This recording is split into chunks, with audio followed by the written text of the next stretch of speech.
All right, here we go, ladies. We are now streaming live on Facebook.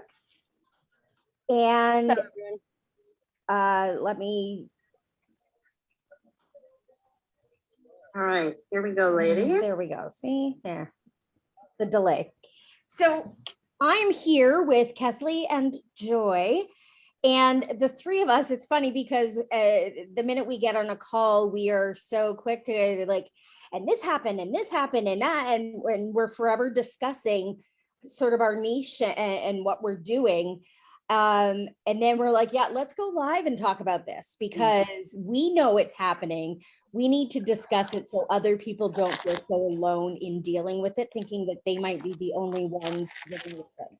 So we are now discussing, you know, the whole back to the real world, and real, I say in quotation marks, because what's normal, what's real right now, it's kind of all new to all of us, but we're recognizing and seeing from our clients, from your own kids, the stress and anxiety that is thrown on top of, you know, what's happening in the world and kids heading back to school and back to socialization, and that there's a lot more struggle happening than I think most people are even realizing.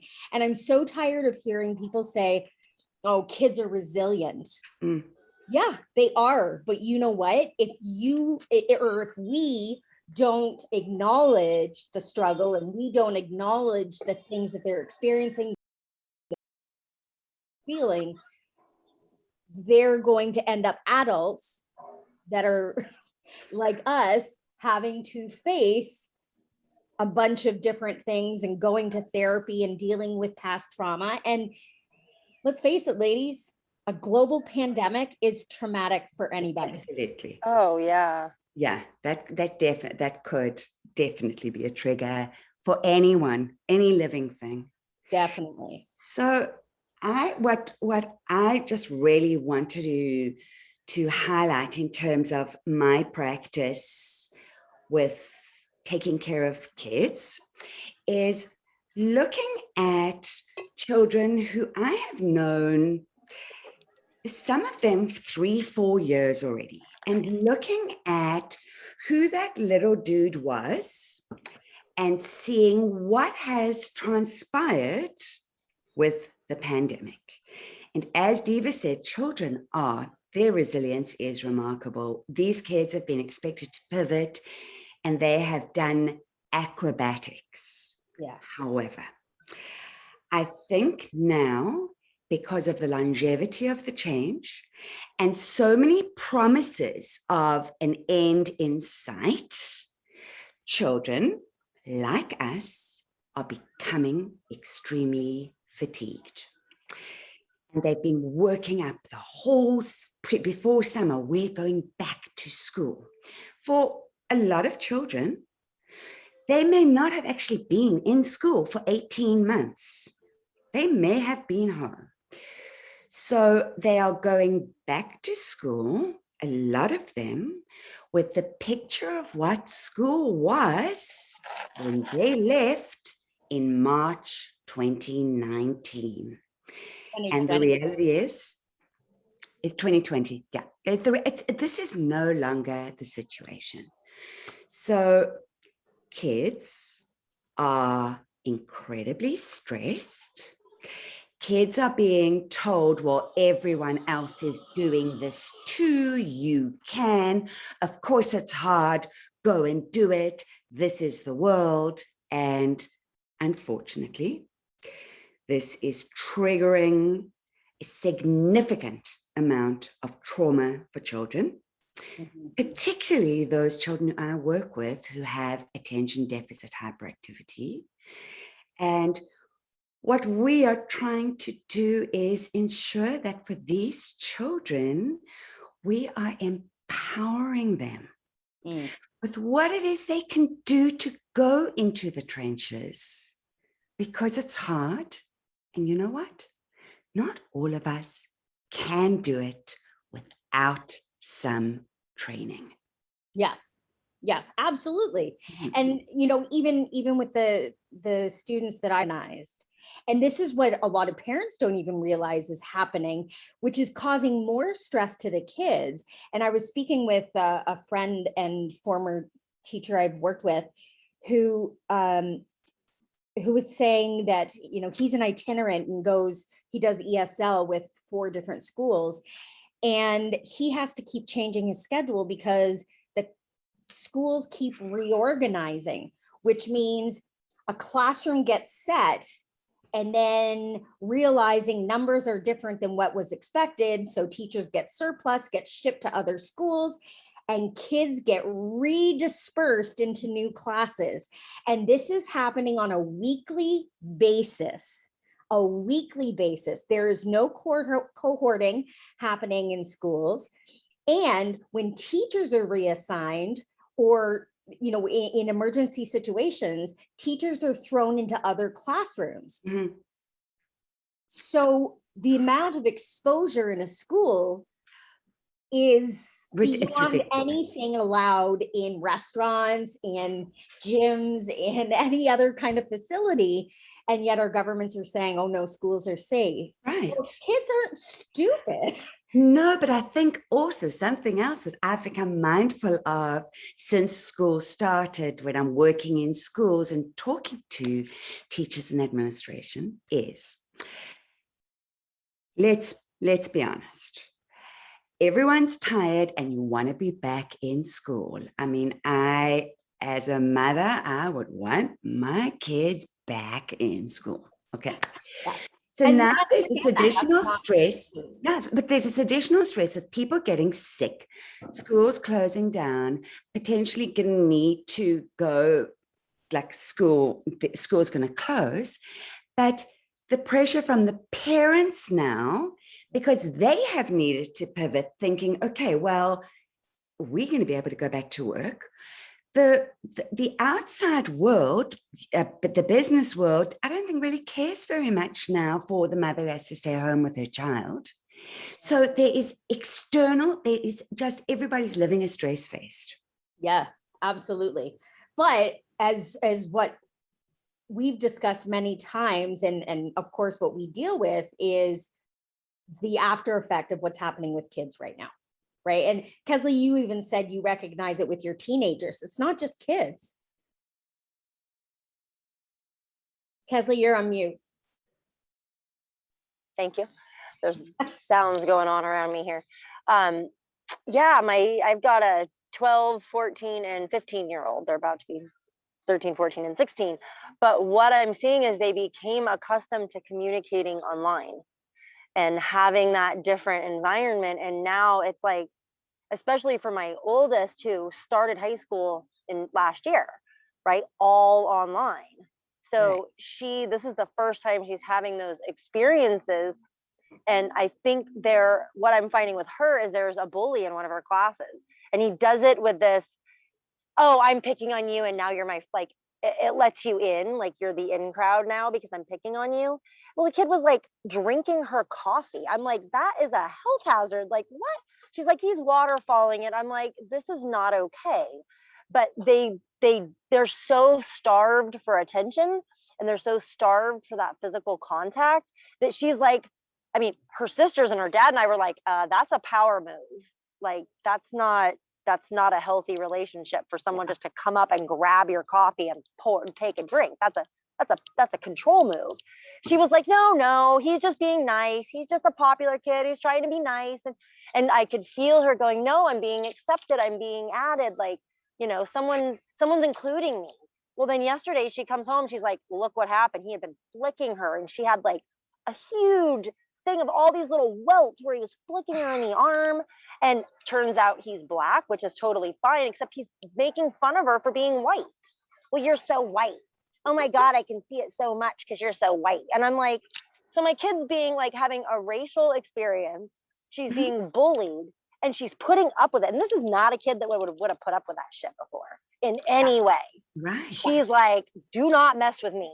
Right. Yeah. And she was like, no, it's okay. And I was like, honey, this is not okay.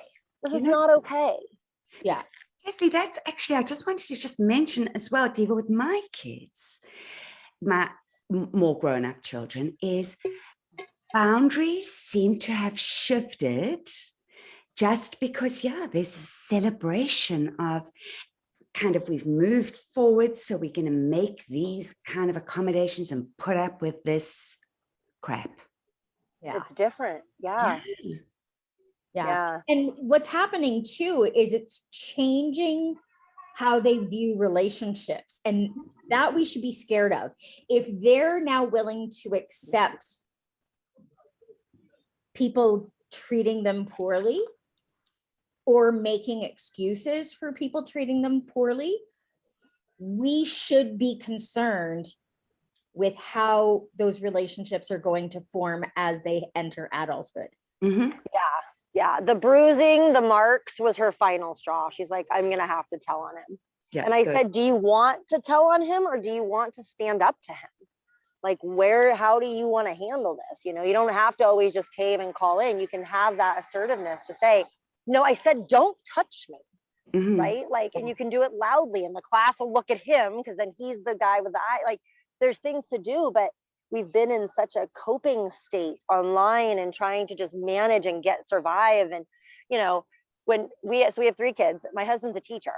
So thank goodness we had a band teacher. So thank goodness we had an extra room outside where he could go do his band and play instruments, because otherwise I can't see clients. My kids can't do homework when he's playing. Like, so we all we had to separate out. We had to create distance also, because you're at home for 18 months with the same people and you need a break. Right. So having all of that, but then, coming back, it's hard to adjust. Right. They're having a harder time wanting to spend more time with us. And we're like, but you're gone all day. Let's hang out. And they're like, exactly. But I'm used to this, and this is what's comfortable. So it's just been a shift. And I want to call out the parents too, because that's my vibe. We don't always take full credit for how we're responding to a situation, right? If we're freaked out and our kids see that we're freaked out, guess what our kids are going to do? 90% of the time, they're going to freak out too, right? They look to us to see how to handle all this shit.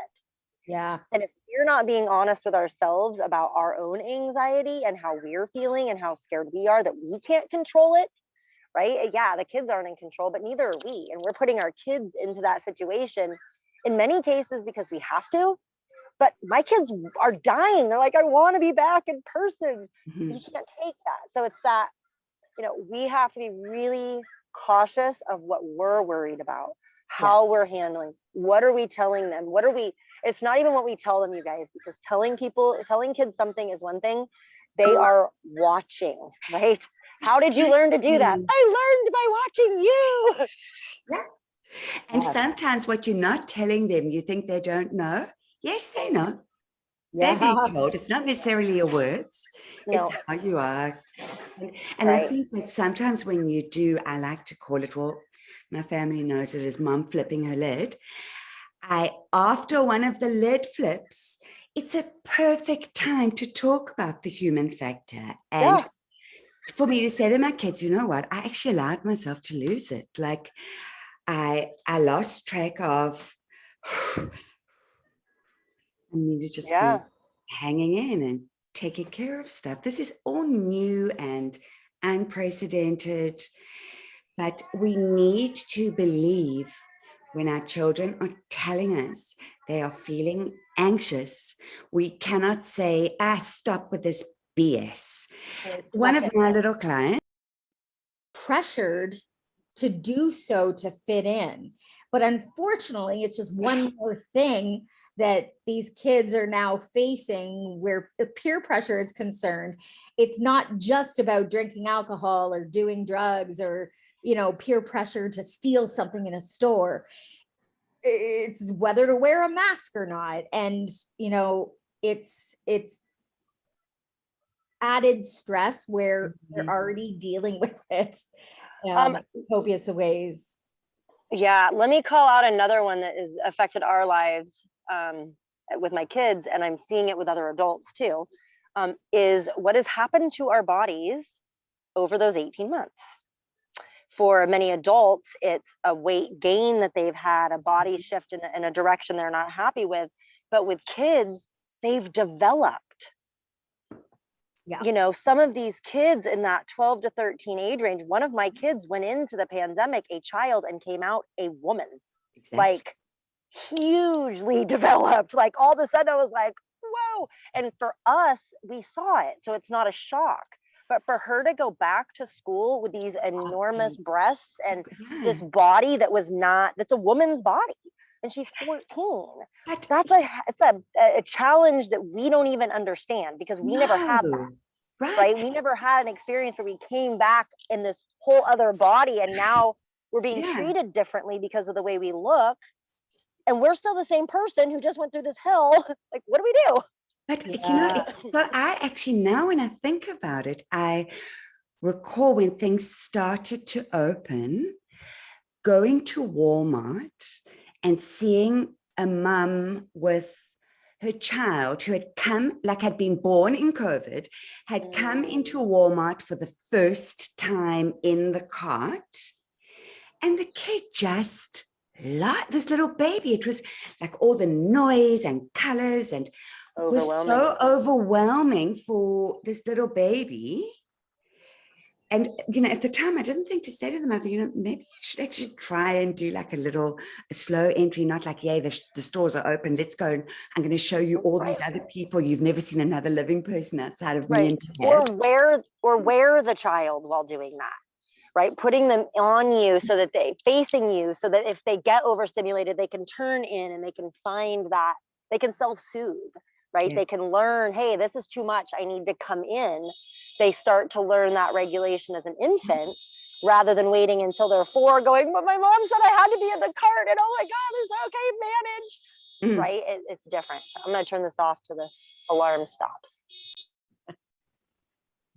Yeah, there's a lot of stress happening even in just getting the kids to school. And we've had this discussion. I have a friend whose daughter thinks she's being punished going to school and begs her mom, says, I promise I'll be good. Just let me stay home. Right. That's huge anxiety for her because she feels comfortable at home. She's not feeling comfortable at school and is seeing school as a punishment, and that's not good. And I think particularly for kids who have children in their class who may be compromised and can't go to school, they see them as being the lucky ones, and the ones who are at home who cannot go to school are stressed because they can't be with their friends and feel that they are missing out. Yeah. It was interesting. We saw a big range of responses from the kids in my girls' classes. Some of them now, because my younger 2 are still in a Waldorf school, they've been with a lot of those kids since kindergarten. And some just like their grades went to shit. They stopped showing up. Like they did nothing during the pandemic. Other kids who suffered in school were thriving at home. Right? We're really thriving. And it's like, for those situations, this then separates out between, can you allow your child to homeschool, or is that not an option for your family? Right? If it is, and your child is suffering in school, God, if you can, consider it. It might be what your child needs. Not every kid is the same. You know, every human is different, and we all need different things. And that just brings us to a whole topic about the education system and how it learns doesn't serve most of us. It's unfortunately there are neurodiverse. That's a whole different tangent for a whole different life. Yeah, I know, it's very true. And I had a great conversation with some ladies yesterday about it as well. And I think eyes are opening, right? I think this pandemic has opened the eyes of parents, hopefully, who have seen the struggles with our education system and just how little pull teachers have. They are essentially the ones who have to follow through, but it's not their choices. And they don't necessarily agree, right? Government has too much power in the education system. And so kids are suffering in all kinds of ways from this pandemic. And, you know, let's be honest, teachers have suffered as well. Of Right? course, Back absolutely. and forth, Oh, yeah. online in class with very little warning, if any warning at all. Right. Talk about people needing to pivot. Right. Well, yeah. And I was then gonna say, being villainized by the government in like unbelievable ways that no other workplace would ever support. Mhm. And yet, you know, we saw our governments abuse teachers in the past couple of years, and kids see this as well.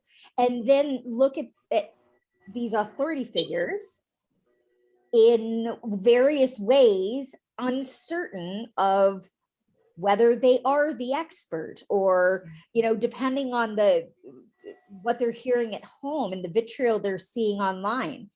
So, you know, and like you said, Joy, too, you know, classrooms are being shut down. They know some of their friends or peers have been compromised and have contracted COVID. And of course, what they know of COVID is all this uproar of hospitals being inundated and people dying.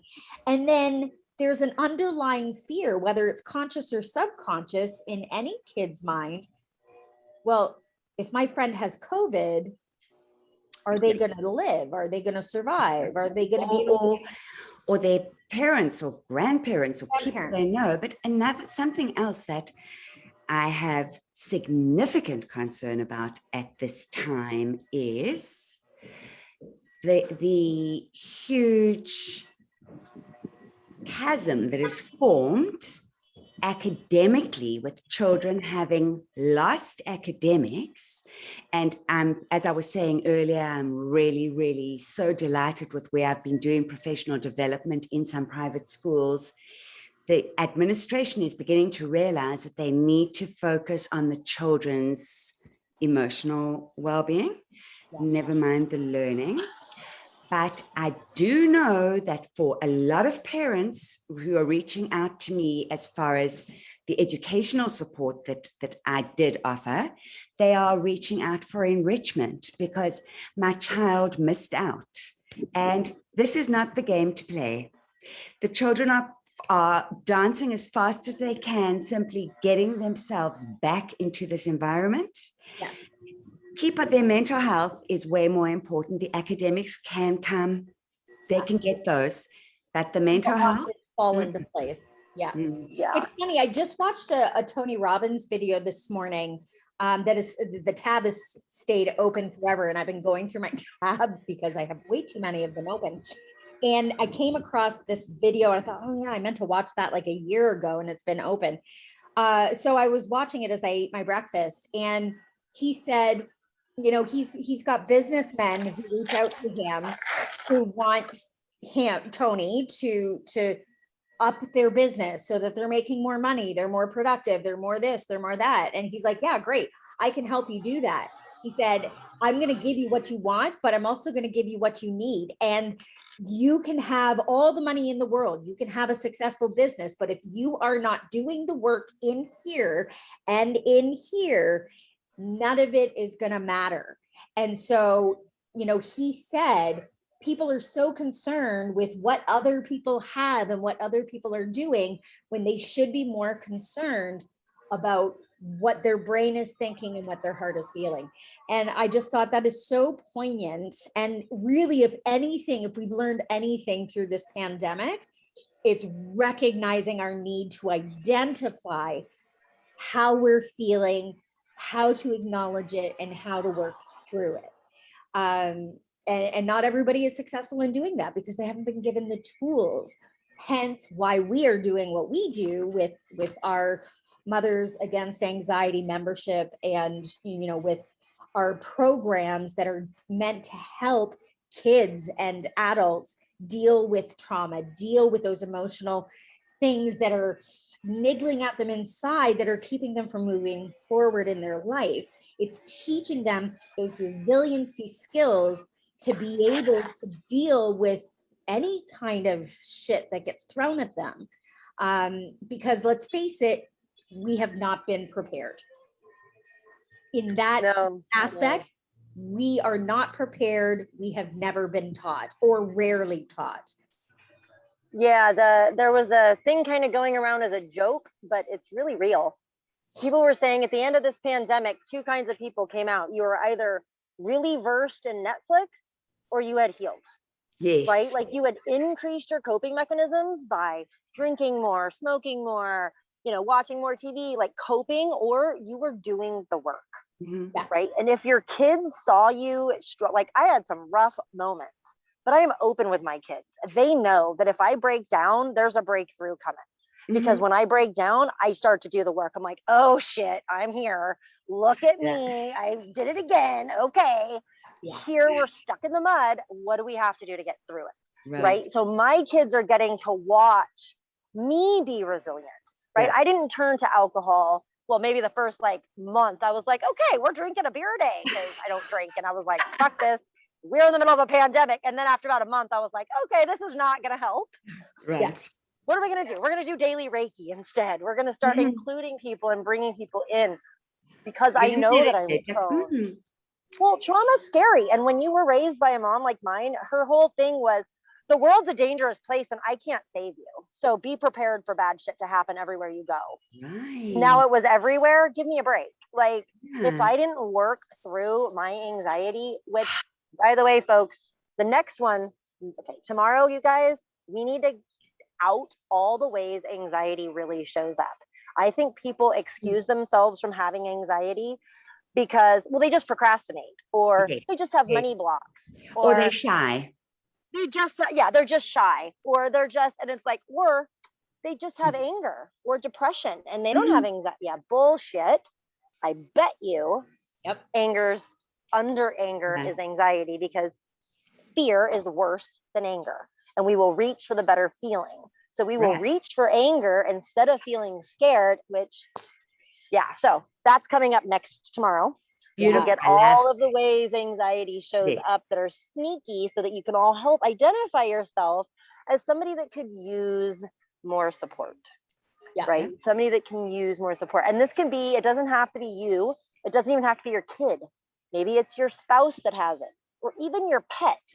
Because when some being that we love is unhappy, we are unhappy. Yeah. Especially women, right? We're just a little bit more empathic and we're just more attuned to the emotional side. So when someone's hurting, we're hurting. And you don't have to. We have tips, we have tricks, we have tools, we have ways, we have secret sauce that will start to eliminate anxiety from your life, not just teach you how to cope with it. And let me preface all that with saying the three of us are PTSD survivors. Yeah. So we're not talking out of our ass here. We've been in those trenches. We know what that looks like and we still deal with it. It's a life sentence. Yeah. So it's not that, oh, you're cured. It's you've learned the skills to cope and to deal with it so that you can identify and you know the work that has to be done to get you out of those situations. But it's the underwork. Years of work. Right, because it's not just the schools. It's like you have to eat away at the bottom. You have to eat away at the trauma and do healing. And then it's just coping with what's left. Right. So all the time we're digging underneath. So we're reducing the need for the anxiety. But then and then we also have to learn the coping skills because life can be scary. Right. Yep. But I think also another thing that is important to note is that there is no shame in having different emotions. That's how we are designed.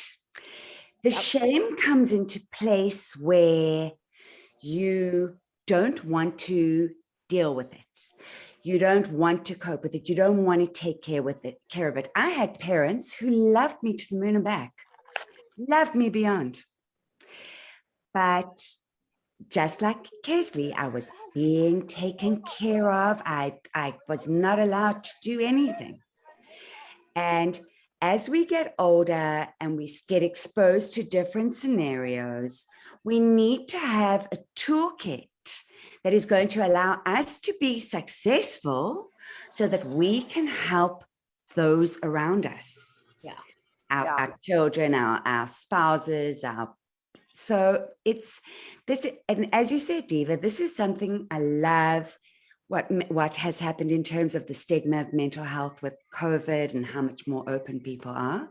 Yeah. But you know what? I think it's time to be an eye specialist and understand exactly who you are and learn to help yourself and others. Yeah. I've sort of come to the mentality, and Keslie and I have had this conversation. I'm not going to beat around the bush anymore. I'm sick and tired of the stigma of mental health, and it makes people uncomfortable. But guess what? We need to be uncomfortable, because the only way we're going to fix it is by addressing it and talking about it and discussing how it's affecting our lives and the lives of those around us, right? It's like, years and years ago, we used to say cancer. Yes, yeah. Right? And then we're like, no, fuck cancer. And now everybody has shirts that say fuck cancer. And right, we're like, no, we're tired of this. Well, I'm tired of the mental health stigma. Right. And this shit has to stop. I'm tired of people, shrieking away at the mention of suicide because they feel like Voldemort, say it and it will come. No, these are things we need to discuss. These are things we openly need to teach children as well. Yes. Because better for them to fight the demon they know than the demon they don't, and not understand what is happening to them. And I think also a lot with children, the younger children, young teens, that some of them are starting to suffer from significant mental health issues, that they talk to their friends and it becomes kind of an in vogue thing to start talking. I get calls from parents saying they're afraid because their children are talking about harming themselves, and more often than not, go into the conversation and you find that other children that age, they know are doing that, and they are asking for help. They may not be as vulnerable as those children who have had an incomplete suicide, thank God, but you can explain to them that because you are having these thoughts, it doesn't mean that you have clinical depression. This could be a situational thing. You don't need to have this concern that you have an additional illness that you need to take care of. Here's one thing I think that's important is I think that when that is said, when a kid comes to a parent and says anything that's hard to hear, right? The parent doesn't want to hear it because they don't know what to do. Exactly. They are scared. They're like, I don't know what to do. I don't know how to help my kid. So the initial thing is, or they feel like they've failed in some way. Or they feel like they failed. Right. It's their fault. Well, here's the thing. No matter how uncomfortable you are around anybody else who's emotional, right, who's having an emotional issue that is making you uncomfortable, I guarantee you it is at least 10 times harder to be them. Yeah. It is. I am tired of people looking at people having emotional oh, look at them. Oh, they're all, you need to calm down. My sister, my husband, that's like, okay, if they're making you uncomfortable and you're uncomfortable looking at them and being around them, good God, step back and imagine how fucking difficult it is to be in their body. Yeah. They are struggling so much. Why would you take the high road? Why can you not say, oh shit, if I'm the healthy one, I got to step up to help this person who's not as healthy as me. Do not judge them because they're not where you are. Help them get to where you are. Yeah. And we need to start seeing it as an illness, right? It's a physical illness because it is brain related. It has something to do with something not functioning properly. There's also a whole ton, and I could get going on that, is a whole ton of misdiagnosis. Oh, absolutely.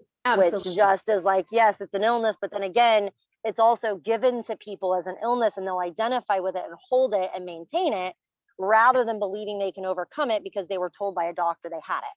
And it's like, but it's not to identify you. It's just something you're experiencing.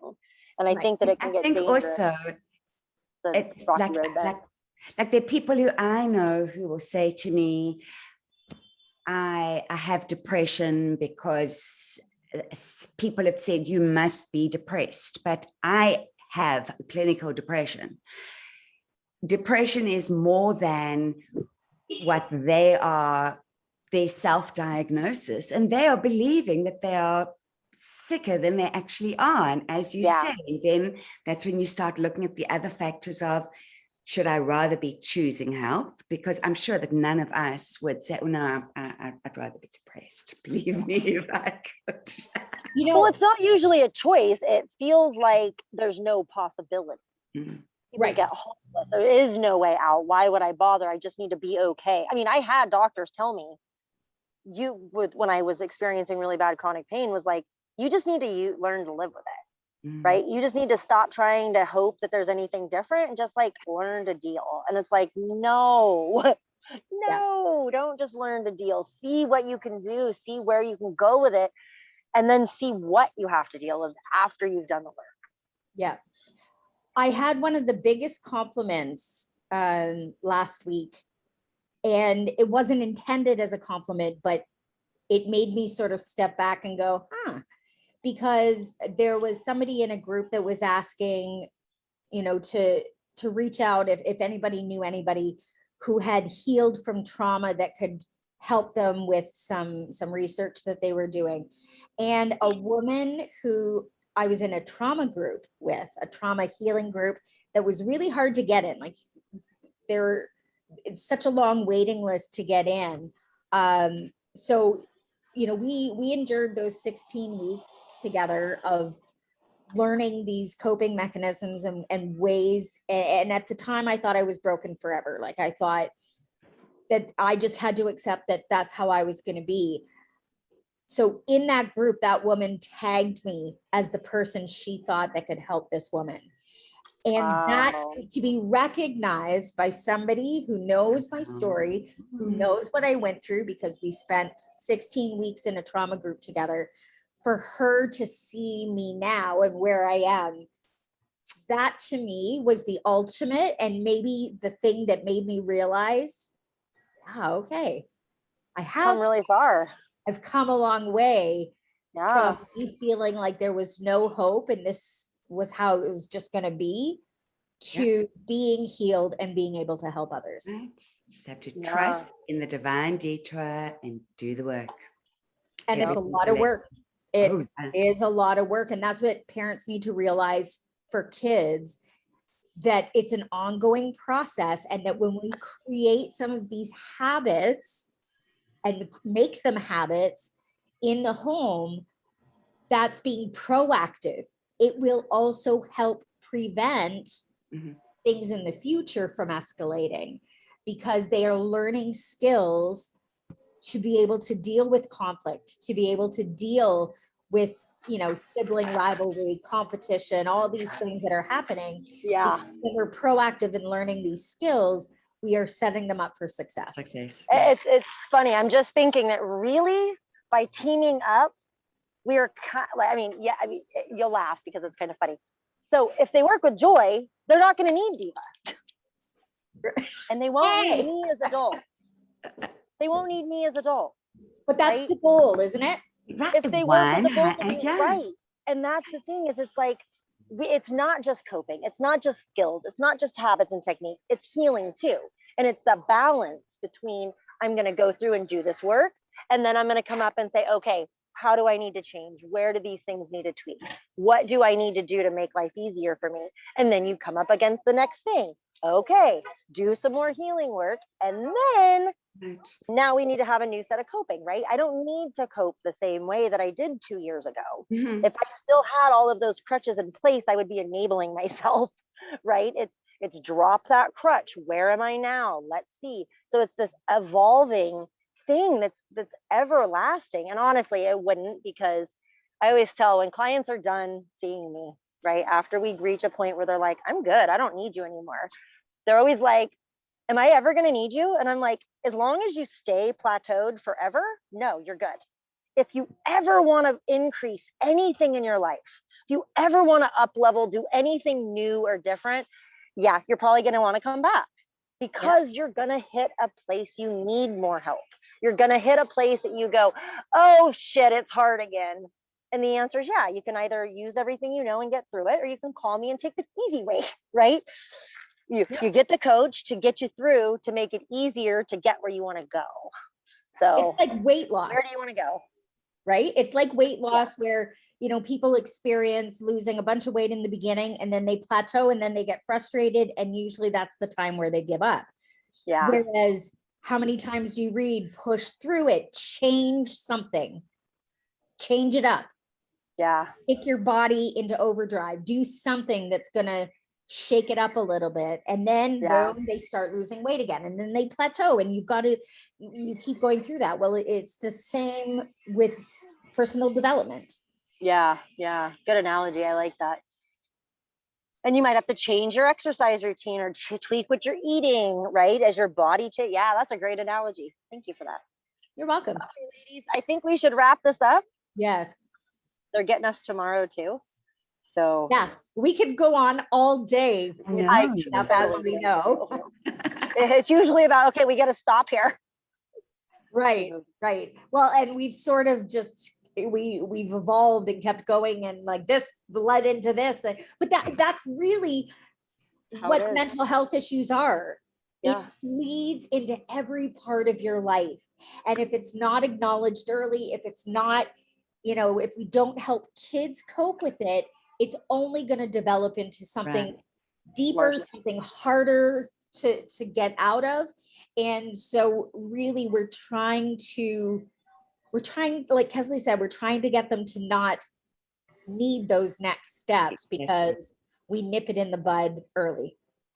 Yeah, the thing is how, so when I work with trauma or clients with anxiety, we go back, and the way that trauma works is it's continual, right? It gets added on to. Something happens when we're little and we don't know how to deal with it. So we put it away in our emotional backpack and we wait for another experience. And then later another experience shows up. Well, now it's all there. Do we know how to deal with it? Nope. We put it back in our backpack. That continues until we get to a place where we have tools to deal with it. Yeah. You guys are teaching them to not shove it in their backpack, to go, oh, I'm having a feeling. How do I get this out? What do I do with it? You're preventing the storage of the trauma. So you're preventing future anxieties. Yes. Say that again. If we don't bottle or blow. Right. Yeah. It's kind of like a dog when a dog gets wet, right? It all kind of sits there. And if you let it seep in, it's going to be harder for the dog to get dry.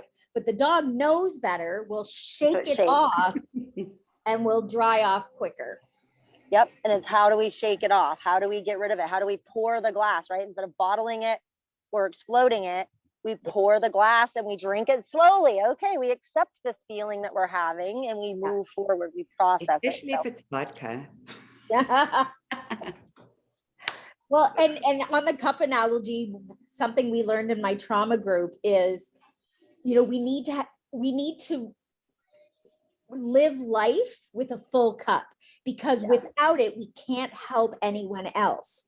But we often try to help others with an empty cup. So we really have to focus on filling our own cup.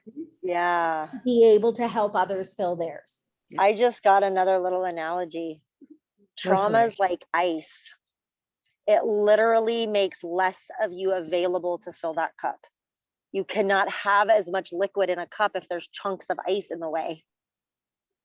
Wow. When you get the ice out, your cup can be fuller, more genuinely full, because there's not all that shit blocking you from filling your cup in the first place. You're making space. I see some graphics coming up, ladies. There's Canva, we're coming.